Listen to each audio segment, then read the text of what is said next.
reminds me of a relationship where I was in that after a period of time, whenever I was around that person, I felt like a bit of anxiety. Like I started to feel warm and Hmm. I'm like, what's going on? And then when I would see their name in my phone, instead of Yeah. burst of joy and happiness, I'd be like,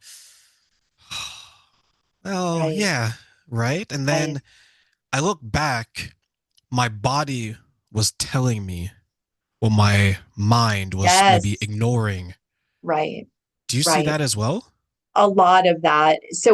It's really intriguing to me. I just always am amazed, like how many people are walking around really in kind of they're just automatically in motion without really thinking about how they really want to be acting, how they want to be engaging in life, how they want to be responding. We're just kind of in this autopilot of what's been programmed, past events, past experiences, whatever it is programming us to be this person and we're not challenging it.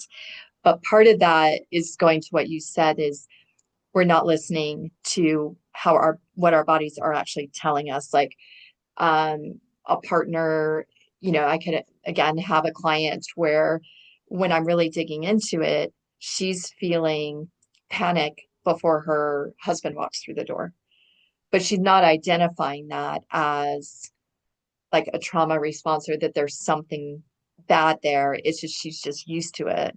And I'm like, okay, for the most part, our bodies, for the most part, should be in what we call this window of tolerance, right? I don't know if you've heard that term before of like, we can just handle things and we're okay and our bodies feel okay. Once we're going into the panic, anxiety, kind of like what you were talking about, this uncomfortable space or we're withdrawing, anytime we're shifting into that, we should be questioning what's going on in this relationship or what's going on because something's off balance. Most of the time, like you were saying, people don't pay attention to it and they just keep doing it and keep doing it and keep doing it. Same thing over and over and over again. And not knowing the tools and resources that can shift that where their bodies can feel at peace or they can change the relationship or walk away from a relationship where they're not feeling their bodies cannot feel peace, right? Like, so I'm glad you noticed that because there's so many people who don't notice it. I did because it was it made me uncomfortable and I don't like to be Mhm. uncomfortable. So what I do a lot of is many times I'll sit just by myself, cell phone ringer off, TV off, everything, and I'll just think, right? And I'll think, okay, how did my day go? How could I have made it better? What didn't go well? What could I have impacted? What I have control over, what I don't. And there's some times where I would come to that conclusion. I was like, okay, it's my responsibility to soothe myself, Yeah. right? And that could be a number of things, right? So if I'm not able to resolve a situation, I have to ask myself, or I will ask myself then, okay, so what is contributing to it? Is it a Mhm. person? Is it a behavior? Or is it a situation? And there's times where I had to get rid of friends because it was a Yes. person, right?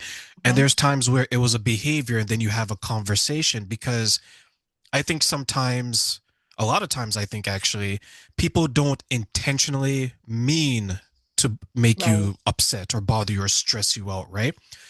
So I share that because when you describe the situation and you said that it was good to identify that, I wonder then sometimes what do you think is preventing people from acknowledging what their body is telling them or acknowledging what they're seeing that is Right. impacting themselves?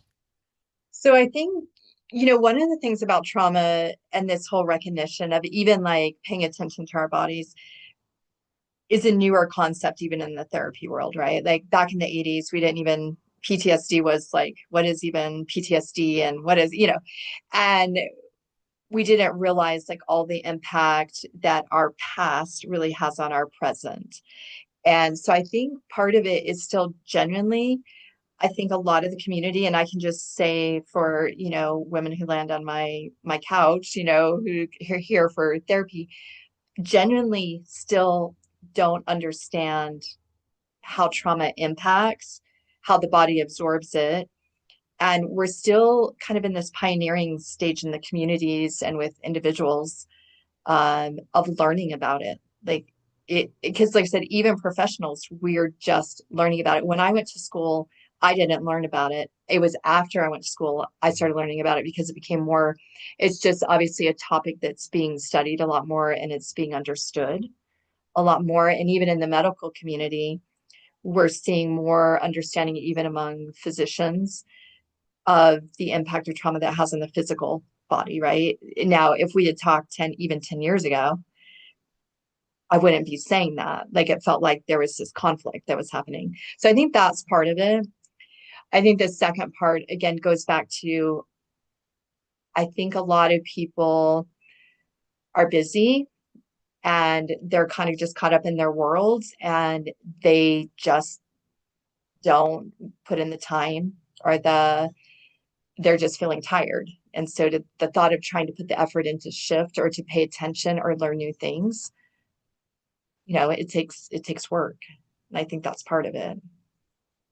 And that work for some people can be daunting. Hmm. It is, and it is daunting, I think. But it's so worth it. I think that's the thing when I'm, working with a client or, they bring in their partner and is this, I've just been able to see so many transformation when people put in the work. And obviously you've seen it within yourself because I hear that you were able to get on the other side of this. And oh my goodness, like life is so much better on the other side if you do the work. And I wish that honestly trauma therapy and learning the skills would be learned in high school because I think it would help so many people, on being very conscientious of like what is it in life that I'm experiencing and am I in control of my life? Or is it events or people that are controlling me? And there's something so powerful about when you learn those skills to switch it, like even what you were saying with your awareness of sitting and paying attention and analyzing it.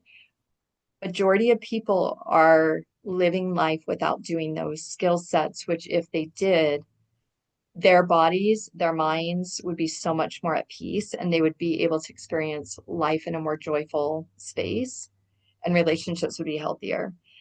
But again, it's taking that moment of really investing the time to do that.